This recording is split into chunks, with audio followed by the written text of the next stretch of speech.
Hi guys, this is Tina Shelton, your leadership coach and human capital consultant. My goal is to build better leaders for the next generation to come. So join me as we develop our most empowered self. This video is about the speech of former President Barack Obama addressed to the class of 2020. He said that graduation is a passage to adulthood where we start to take responsibility, decide on our career, get hold of values that are really true to us. And he also made mention of the 2020 as a challenged year. So he also sees that the economy will eventually recover and things will go back to normal. As we go back to normal, and this is where the batch of 2020 really adds value, maybe the old normal is not good enough. Think about it. And this is where the opportunity for class 2020 comes in. Because as you create the new normal now for your own lives now, given that you are tested by this pandemic, given that you're the more techie savvy generation, and given that entrepreneurship is part of your breed, environmental consciousness equally is part of your breed.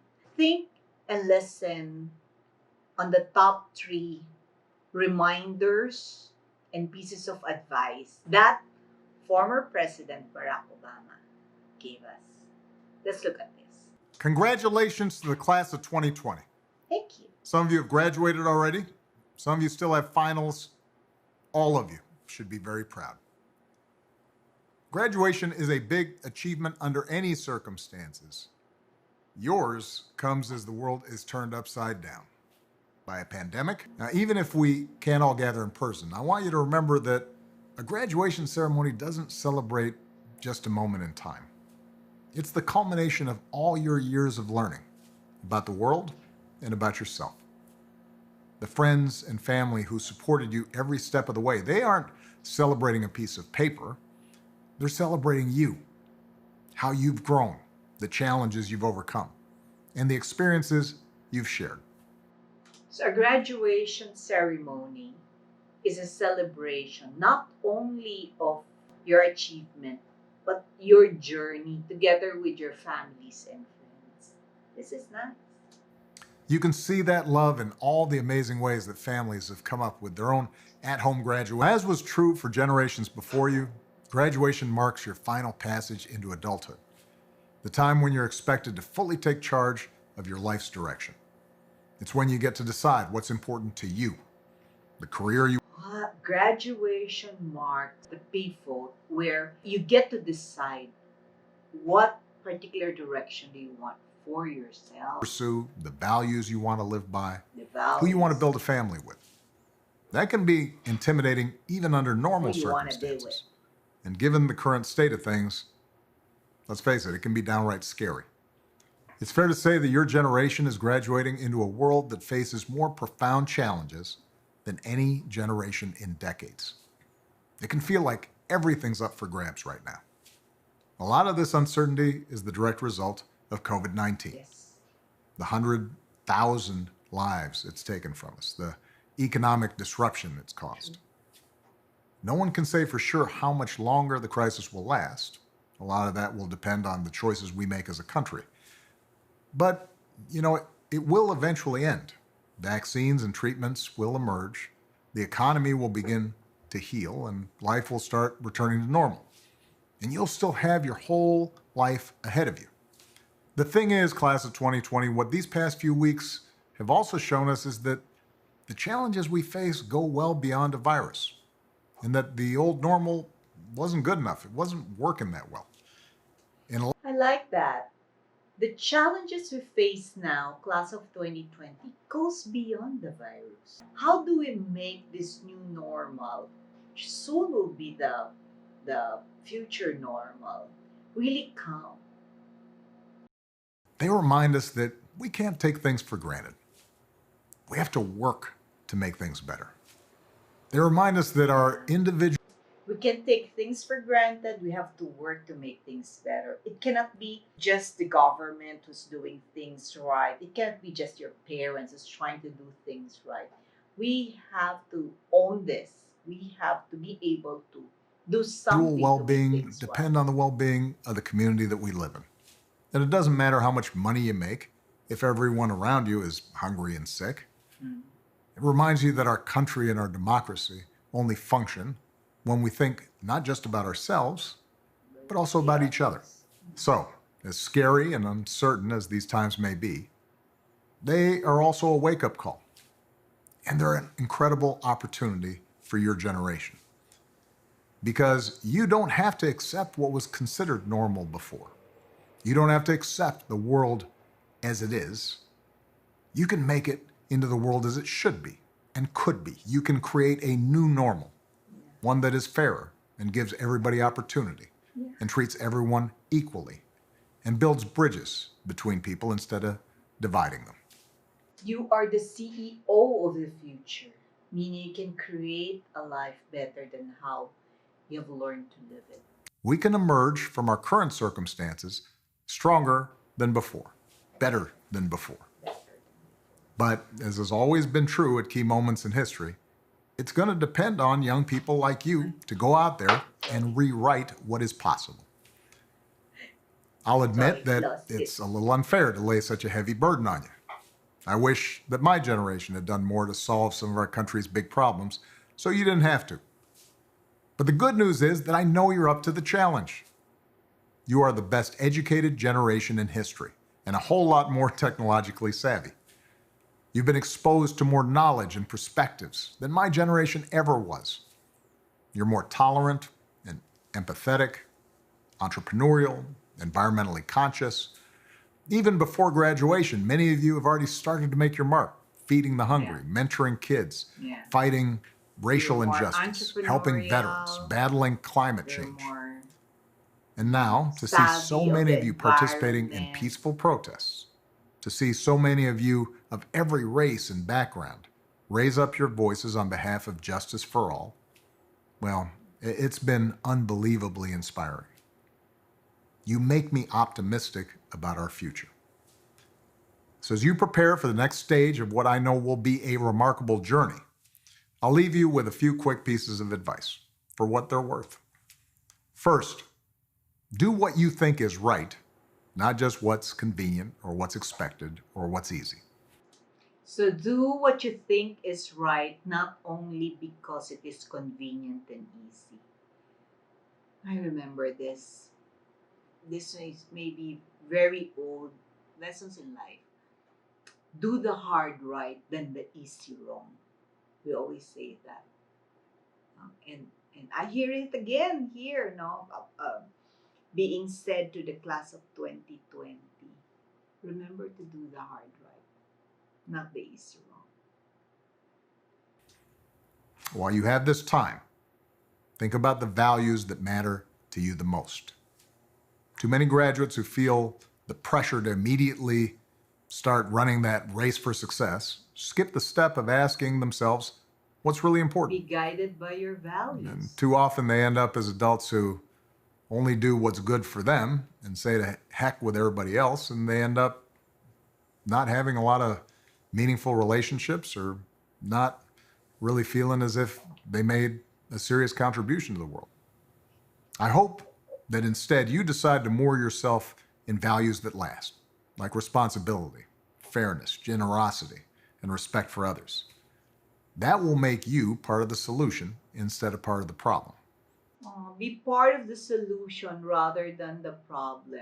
That has always been a learning, no? Start forming part of the solution and do not let yourself just be left as part of the problem.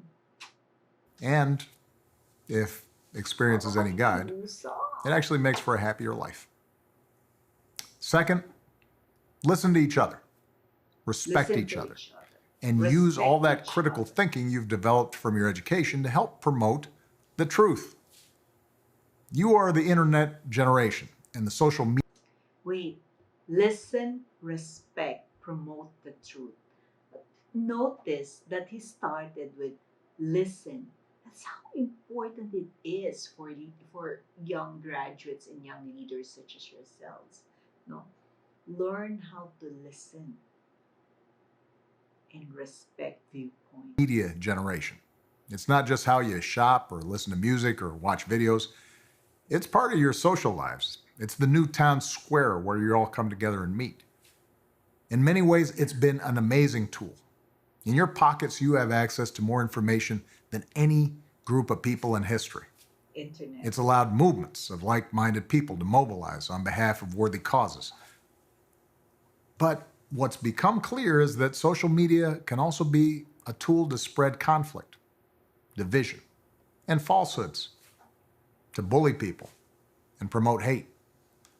Too often, it shuts us off from each other instead of bringing us together, partly because it gives us the ability to select our own realities, independent of facts or science or logic or common sense. So too much social media may flip to the negative. It becomes destructive to each one of us. So learn how to discern. We call it learn how to be digitally savvy and digitally smart. No, learn what to believe and your direction in life. Not all that we see in social media is worth our time. We start reading only news and opinions that reinforce our own biases. We start canceling everything else out. We let opinion masquerade as fact, and we treat even the wildest conspiracy theories as worthy of consideration. And the irony is that usually the people who are peddling falsehoods on the internet or social media are doing so for their own purposes, either to sell you something or distract you from the real issues that matter. You can change that. If a friend tells you COVID-19 is a hoax, politely correct them. If an older relative cites some video to promote a racist stereotype, show him or her why that video is a sham. As a generation that understands social media and technology a lot better than anyone, it's going to be up to you to create online cultures and communities that respect differences of opinion and freedom of speech.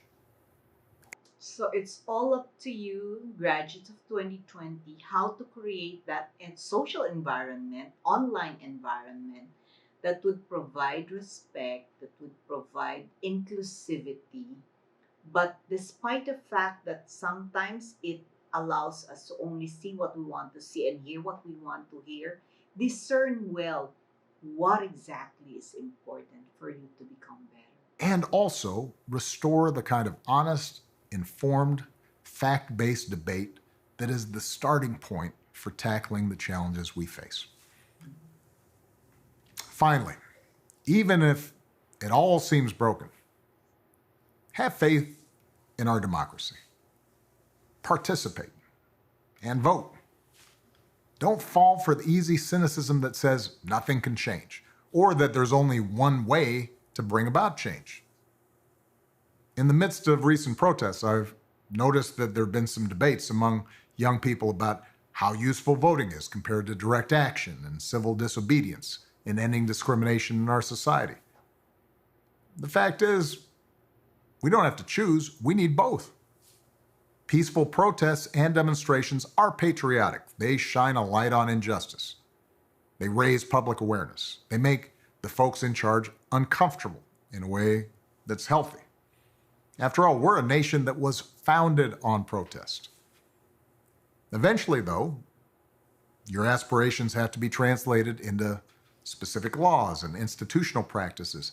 And that only happens when we elect good people at every level who are responsive to our demands. And that includes local offices like the office of mayor or the office of district attorney that don't get as much attention as a presidential race, but have the most direct impact on issues like how communities are policed. In fact, you don't even have to be an activist to make a contribution to our democracy, to make it better. You know, it's not always pretty, this democracy of ours. Trust me, I know. It can be loud and messy and sometimes depressing. But because citizens took seriously the mandate that this is a government of and by and for the people, well, bit by bit, generation by generation, we've made progress. From cleaning up our air and water, to creating programs that lifted millions of seniors out of poverty, to winning the right to vote, and to marry who you love. None of these changes happened overnight or without sustained effort. But they did happen, usually because young people marched and organized and voted and formed alliances and just led good lives and looked after their community and their families and their neighborhoods and slowly changed hearts and minds. America changed, has always changed, because young people dared to hope. Young people there. Democracy isn't about relying on some charismatic leader to make changes from on high. It's about finding hope in ourselves and creating it in others, especially in a time like this. For ourselves and creating. You don't always need hope when everything's going fine. It's when things seem darkest. That's when you need it the most. Someone once said, hope is not a lottery ticket. It's a hammer for us to use in a national emergency, to break the glass, sound the alarm, and sprint into action. That's what hope is.